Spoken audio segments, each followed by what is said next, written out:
पाकिस्तान लष्कराकडनं भारतीय लष्करावरती होत होते आणि त्याला प्रतिहल्ला जो आहे तो भारतीय लष्कराने आता सुरू केलेला आहे। गेल्या एका तासाभरापासून पाकिस्तानातल्या विविध शहरांमध्ये ड्रोन हल्ले जे आहेत ते भारतीय लष्कराकडनं होताना पाहायला मिळतात।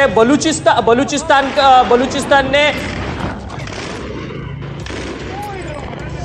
तर महत्त्वाची बातमी आपण पाहतो आहोत। आत्ताच्या घडीची बलुचिस्तानमध्ये पाकच्या 5 ठिकाणी आपल्याला हल्ले पाहायला मिळत आहेत। आत्ताच्या घडीची सगळ्यात महत्त्वाची ब्रेकिंग बातमी आपल्याला म्हणावी लागेल, कारण की ऑपरेशन सिंदूर अजूनही संपलेलं नाही। बलूच आर्मीनं पाक सैन्य जागांवरती सैन्य जागांना जे आहे ते लक्ष केलेलं आहे। बलुचिस्तानमध्ये आता पाकच्या 5 ठिकाणांवर हल्ले चढवण्यात आल्याची अपडेटेड बातमी येते। बलूच आर्मीनं पाक सैन्य जागांवरती जागा ज्या आहेत त्या लक्ष केलेल्या आहेत। आत्ताच्या घडीची ही महत्त्वाची बातमी म्हणावी लागेल।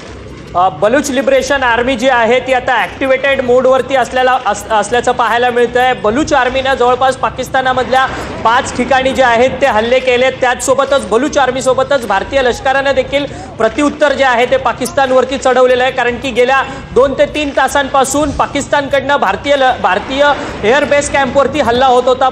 पाकिस्तान लष्करानं भारतीय एअरबेस कॅम्पला लक्ष केलेलं होतं आणि जवळपास 20हून अधिक हल्ले जे आहेत ते पाकिस्तानी लष्कराकडनं करण्यात आलेले होते। या सगळ्याला प्रत्युत्तर